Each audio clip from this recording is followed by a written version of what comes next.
మీ ఇంట్లో మొదటి కోటీశ్వరుడు మీరే అవ్వాలనుకుంటున్నారా? ఈ ఫైనాన్షియల్ వెబినార్ లో ఇప్పుడే జాయిన్ అవ్వండి. నమస్తే, వెల్కమ్ టు సుమన్ టీవీ. నేను విష్ణు. ప్రస్తుతంతో పాటు certified financial planner Ram Prasad గారు ఉన్నారు. వారితో మాట్లాడదాం. సార్ నమస్తే. సార్ రామ్ ప్రసాద్ గారు. నమస్తే అండి. సార్ రామ్ ప్రసాద్ గారు, ఒక 2 months బ్యాక్ ఒక వీడియో చేస్తాం మనం. అంటే తక్కువ ఇన్కమ్ ఉన్న వాళ్ళు, నెలకు ఒక 15 నుంచి 20 వేల రూపాయలు వచ్చేవాళ్ళు ఎటువంటి ఇన్వెస్ట్మెంట్స్ చేయాలి అని నేను ఆ వీడియోలో నేను అడిగినప్పుడు మీరు చెప్పారు 15-20 వేల రూపాయలు ఆదాయం వచ్చేవాళ్ళు ఎటువంటి ఇన్వెస్ట్మెంట్స్ చేయాల్సిన అవసరం లేదు, అనవసరంగా వేరే ఇన్వెస్ట్మెంట్స్ జోలికి వెళితే వాళ్ళకి రెగ్యులర్గా ఉండే కమిట్మెంట్స్ని డిస్టర్బ్ చేసుకోవాల్సిన అవసరం ఉంటుంది, వాటిని సాక్రిఫైస్ చేసుకోవాల్సిన అవసరం ఉంటుందని కూడా మీరు చాలా క్రిస్టల్ క్లియర్గా చెప్పారు. అంటే ఒక 20 వేలు వచ్చేవాళ్ళు దయచేసి ఎటువంటి ఇన్వెస్ట్మెంట్స్ జోలికి వెళ్ళకండి, హ్యాపీగా మీ పని మీరు చేసుకుంటాను కూడా చాలా డీటెయిల్గా చెప్పారు. ఆ వీడియో కూడా చాలా మంచి రీచ్ వెళ్ళింది, చాలా మంచి రెస్పాన్స్ కూడా వచ్చింది, చాలా బాగా రెస్పాండ్ అయ్యారు చాలామంది వాళ్ళ కామెంట్స్ రూపంలో. సరే, 20-25 వేలు వచ్చేవాళ్ళు తక్కువ ఇన్కమ్ గ్రూప్ కాబట్టి వాళ్ళు ఎటువంటి ఇన్వెస్ట్మెంట్స్ చేయొద్దన్నారు.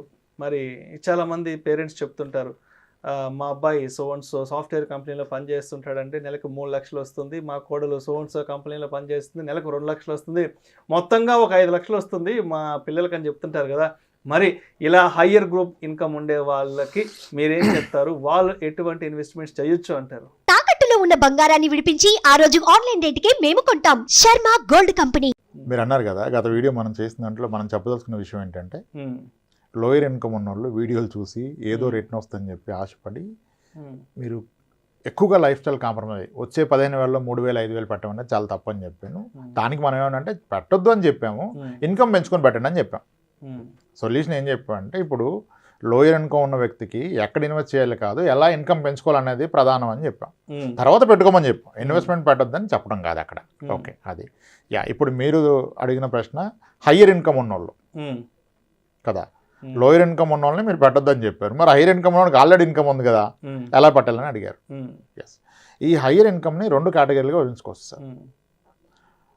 అసలు మేజర్ ప్రాబ్లమ్స్, మేజర్ మిస్టేక్ చేసేది హైయర్ ఇన్కమ్ వాళ్ళే. కానీ ఆయనకు స్కోప్ ఉంటుంది మేజర్ ప్రాబ్లం చేయడానికి, మిస్టేక్ చేయడానికి. ఈ హైయర్ ఇన్కమ్లో solid income separate, business income separate. మళ్ళీ బిజినెస్లో ఆర్గనైజ్డ్ బిజినెస్ వేరు, అన్ఆర్గనైజ్డ్ బిజినెస్ వేరు, ప్రొపర్టర్షిప్ బిజినెస్ వేరు.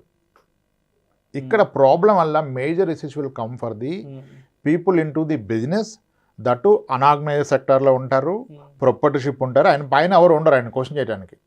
దే టెన్ టు మేక్ అతిపెద్ద మిస్టేక్ చేస్తారు. చాలామంది నేను కలవటం జరిగింది, అంటే వాళ్ళు వచ్చి నన్ను కలవటం జరిగింది. మనం ఎవరిది డిస్క్లోజ్ చేయాలి, అదొక పెద్ద ప్రాబ్లమ్. బట్ స్టిల్ ఓకే, ఎందుకు ప్రాబ్లం వస్తుందంటే, ఇప్పుడు ఇంటర్మీడియట్ కూడా చదవకుండా నెలకి 9 లక్షలు 6 లక్షలు తీసుకోవాలి చాలామంది కలిసాను నేను బిజినెస్లో. అంటే అంత కష్టపడతారు, అంత ఇన్నోటివ్గా చేస్తారు, కష్టపడతారు. కానీ ఎంత బాగా చేస్తారో అంత బాగా కొలాప్స్ కూడా అయిపోయారు వాళ్ళు. ఎస్, ఇప్పుడు అదే higher income 3 lakhs 2 lakhs 4 lakhs sales force, Oracle, what ever వీటిలో ఉన్న వాళ్ళకి, మైక్రోసాఫ్ట్, యాపిల్ వీటిలో ఉన్న వాళ్ళకి ఆ ఇన్కమ్ వచ్చినప్పుడు వాళ్ళు ఇండిసిప్లైన్ అయినా పెద్దగా ప్రాబ్లం రాదు లైఫ్లో. ఎందుకంటే ఇప్పుడు ఒక ఎంప్లాయీ 3 lakhs 2 lakhs డ్రా చేస్తే ఆయన ఈపీఎఫ్లో వెళ్ళిపోద్ది మంత్లో ఒక 40,000. అది సేఫ్టీ కదా.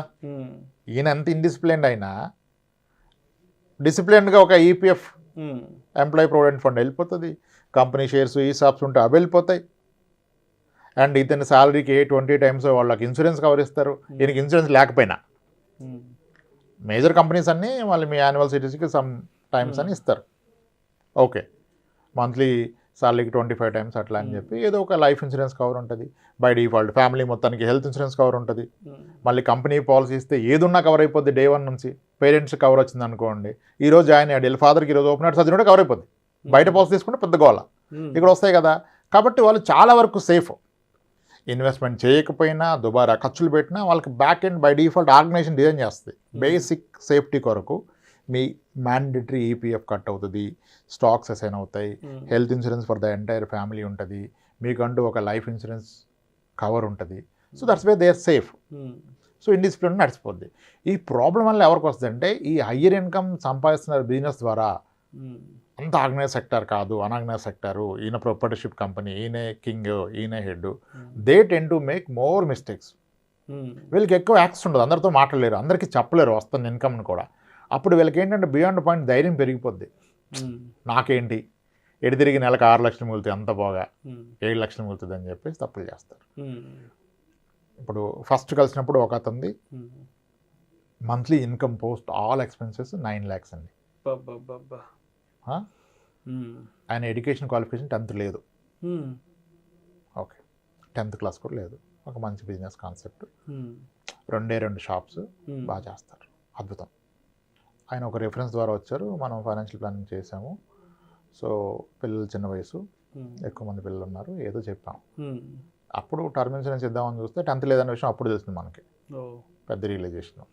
గ్రేట్, సరే సార్ ఇంకా మీరు చేయగలిగింది ఏం లేదు, ఎక్సలెంట్ పర్ఫెక్ట్ గ్రో అవుతున్నారు, డిసిప్లిన్గా ఉంటాడు, పద్ధతిగా ఉంటాడు, అంతా ఎక్సలెంట్ సార్, మీకు ప్రాబ్లమే లేదు. అసలు ఇన్వెస్ట్మెంట్స్ ఏం నడుస్తున్నాయంటే నేను ఇన్సూరెన్స్ పాలసీలు కడతా సార్, మంత్లీ ఒక 2 lakhs కడతా అన్నాడు. గ్రేట్ సార్, మంచి పని, మంచి పని.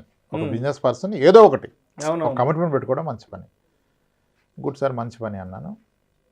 సార్ అలానే మీరు ఎలాగో ఆల్రెడీ ఇన్సూరెన్స్ పడుతున్నాయి కదా, మ్యూచువల్ ఫండ్స్లో కూడా పెట్టుకోండి, 1 లక్ష 2 లక్షల వరకును, అంటే హైర్ ఇన్కమ్ ఉంది కదా, అంటే అవి సేఫ్ కాదు కదా, వారు వస్తే పడిపోద్ది అది ఇది అన్నారు. సరే మీరు కొంచెం బట్టి ఎక్స్పీరియన్స్ అవ్వండి, ఇప్పుడు ఆయన ఎడ్యుకేట్ చేయలేము మనం, ఎంత పెడతారో అంత పెట్టుకోండి, ఒక 3 years తర్వాత రివ్యూ చేసుకుని దాన్ని బట్టి మీకు వచ్చిన కాన్ఫిడెన్స్ బట్టి పెంచుకోండి అని చెప్తే, సరే అండి మనం ఒక 30,000 మొదలు పెడదామని 30,000 మొదలు పెట్టాడు. ఓకే, ఎప్పుడు ఇది ప్రీ కోవిడ్, లాంగ్ బ్యాక్. తర్వాత ఒక 4 years తర్వాత 4-5 years తర్వాత చాలా బాగా పెరిగిందండి. అసలు అప్పుడే పెడితే మనకి మీరు అన్నట్టు 2 లక్షలు పెడితే 6 రెట్లు పెరిగేది కదా, ఇదే మనకి ఇంత అయిపోయింది అని. అవునండి పెరుగుతుంది, మీరు అప్పుడేం లేదా. మరి ఇప్పుడు పెన్షన్ అంటే అస్సలు పరిస్థితి బాగాలేదు సార్, బాగా లాస్ అయిపోయింది బిజినెస్లో, నేను ఇది కాకుండా మ్యానుఫ్యాక్చరింగ్ సైడ్ వెళ్ళాను సార్, అక్కడ చాలా మనీ లాస్ అయిపోయాను. ఈరోజు చెక్ బౌన్స్ కేసుల్లో తిరుగుతున్నాను సార్. ఎక్కడి నుంచి ఎక్కడికి వచ్చారు సార్, ఎక్కడి నుంచి ఎక్కడికి వచ్చారు? నెలకి 2 లక్షలు 3 లక్షలు ఇన్సూరెన్స్ లో పెట్టే దగ్గర నుంచి దగ్గర సంవత్సరానికి 25 లక్షలు ఇన్సూరెన్స్ కట్టే పర్సన్. ఎస్, ఈరోజు చెక్ బౌన్స్ కేసులో తిరుగుతున్నాను సార్, ఈ మనీ నాకు కావాలి, నేను అది మర్చిపోయాను, ఈరోజు గుర్తొచ్చింది, తీసుకోవచ్చు అంట కదా అంటే తీసుకోవచ్చు. మరి ఎక్కడికి వచ్చాడు ఈ వ్యక్తి, ఎక్కడ ఇన్కమ్ అంటే హైయర్ ఇన్కమ్ వచ్చేవాళ్ళు they ten to make bigger mistakes. అంటే బిజినెస్ ఉన్న వాళ్ళకి ఒక ధైర్యం ఏంటంటే ఎక్కడ పెట్టిన ఇంత రాదు కదా, నా బిజినెస్లో ఎక్కువ వస్తుంది, నా బిజినెస్లో ఇంకా ఎలా చేద్దాం అని చెప్పి అగ్రెసివ్ స్టెప్ తీసుకుంటారు. ఒకటి తేడా కొడితే అయిపోతుంది. ఇంకొక ఆయన ఉన్నారు, ఆయనది కూడా 6 lakhs పైన ఉండేది, ఎడ్యుకేషన్ క్వాలిఫికేషన్ తక్కువ, ఇదంతా చేసి ఏదో వెంచర్ వేద్దామని పార్ట్నర్షిప్లో ఏదో కొన్నాడు, అది మిస్ఫైర్ అయిపోయింది, దాంట్లో ఏదో కాలం వచ్చింది, కన్వర్షన్కి పర్మిషన్ రాలా. రైతుల దగ్గర కొన్నాక రైతులు వెనక్కిస్తారా? మొత్తం జీవితకాలం కష్టపడ్డ 5 కోట్లు 5.5 కోట్లు బ్లాక్ అయిపోయింది, గాన్ కేస్. సో ఇది అబ్జర్వ్ చేశాను నేను.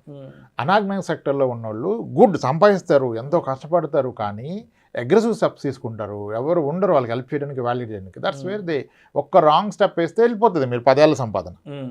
ఆ ధైర్యం, కాన్ఫిడెన్స్ అలా ఉంటుంది కదా, పైకి చూపించరు, బట్ ఆయనకి ఉంటుంది ఒక కాన్ఫిడెన్స్, వీళ్ళంతా ఎంత కష్టపడి 30,000 రాదు, 60,000 రాదు, 1,00,000 దానికే ఇంత అని చెప్పేసి వీళ్ళు ఎవరితో చెప్పలేరు అంత మనీ వస్తుందని, అటువంటి రాంగ్ స్టెప్ తీసుకుంటారు.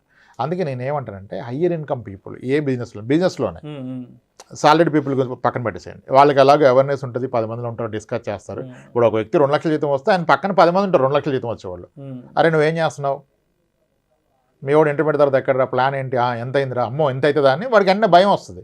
వీడికి పక్కన ఎవడు ఉంటాడు కదా బిజినెస్ వాడికి, వీడి కింద పనిచేయడానికి 20-30 ఇస్తారు, వీడికి వస్తుంది కదా, అక్కడ మిస్టేక్ అవుద్ది. అందుకే నేను ఏమంటే హైయర్ ఇన్కమ్ వాళ్ళు బిజినెస్లో ఉన్నోళ్ళు చాలా కాషియస్గా ఉండాలి, జాగ్రత్తగా ఉండాలి, అర్థం చేసుకోవాలి. డబ్బులు ఎప్పటికప్పుడు మీ ఇన్కమ్లో ఎంతో కొంత తీసి పక్కన పెట్టుకోవాలి, దేంట్లోనే ఇన్వెస్ట్ చేయండి. బట్ ఇన్వెస్ట్ ఒక ఎంప్లాయ్కి ఎలా ఈపీఎఫ్ కట్ అవుతుంది బేసిక్లో 12%, ఎంప్లాయ్కి ఎలా స్టాక్స్ వస్తున్నాయి, ఎంప్లాయ్కి ఎలా లైఫ్ ఇన్సూరెన్స్ ఉంది, ఎంప్లాయ్కి ఎలా హెల్త్ ఇన్సూరెన్స్ ఉంది. మీరు ఎంప్లాయ్ కాకపోయినా అలా మీరు క్రియేట్ చేసుకోవాలి. సమ్ పోర్షన్ మీ నెలవారీ వస్తున్న ప్రాఫిట్లో ఒక 30% అట్లీస్ట్ దేంట్లోనే ఇన్వెస్ట్ చేయండి. ఆర్డీ అయినా చేయండి మీ వైఫ్ పేరు మీద, మ్యూచువల్ ఫండ్ పెడితే ఉత్తమం, లేదు ఏదో ఒకటి, కానీ యూ టేక్అవుట్ సమ్ మనీ.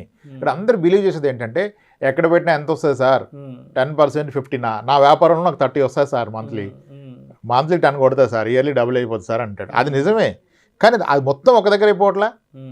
దాన్ని నమ్ముకొని వాళ్ళు దాన్ని నమ్ముకుంటారు, అక్కడ ప్రాబ్లం చేస్తారు. నేను ఏమంటానంటే ఒక బావి తవ్వారు మీరు నీళ్ళ కోసం, బావిలో నీళ్లు పడ్డాయి, నీట్గా కట్టుకున్నారు, ఇంకా మీరు ఎంత నీళ్ళు దాంట్లో పోసినా బావి నిండుతుందా బావి? ఎప్పటికీ నిండదు. అదే మీరు బావిలో నుంచి నీళ్ళు తోడుకోవడం మొదలెడితే బావి ఖాళీ అయిపోద్దా? లేదు. అవదు.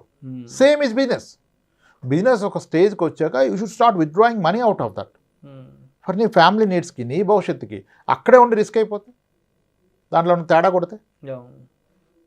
ఇప్పుడు అంత బావిలో ఒక మూత పాయిజన్ పోస్తే మొత్తం జీవితం అదే వ్యాపారం.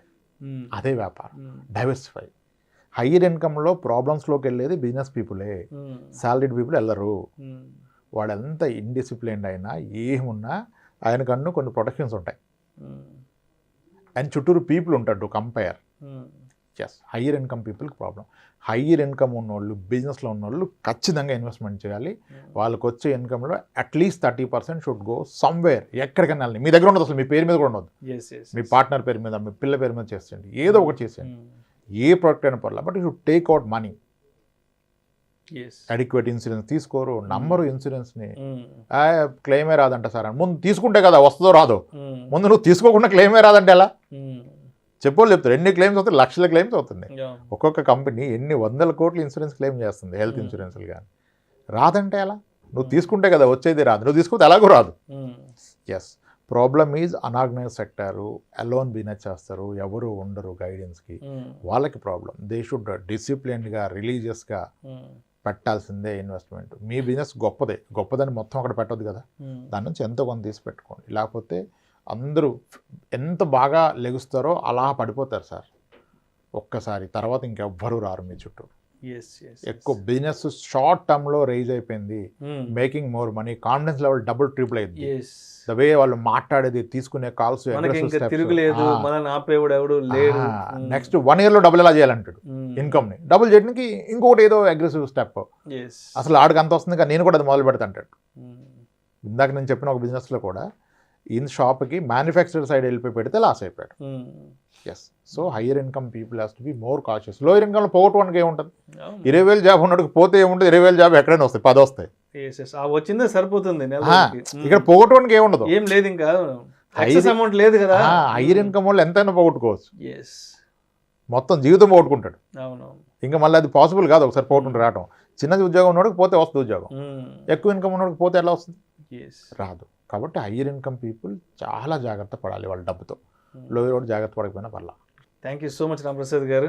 థ్యాంక్స్. లోయర్ ఇన్కమ్ గ్రూప్ ఉన్న వాళ్ళు ఏం చెయ్యొచ్చు, ఏం చెయ్యకూడదు, హయ్యర్ ఇన్కమ్ గ్రూప్ ఉండే వాళ్ళు ఏం చెయ్యొచ్చు, ఏం చెయ్యకూడదు ఇన్వెస్ట్మెంట్స్ విషయంలో అనే అంశం గురించి చాలా డీటెయిల్డ్గా, చాలా క్రిస్టల్ క్లియర్గా మీ అనాలిసిస్ తెలియజేశారు. Thank you so much sir. Right అండి విష్ణు గారు.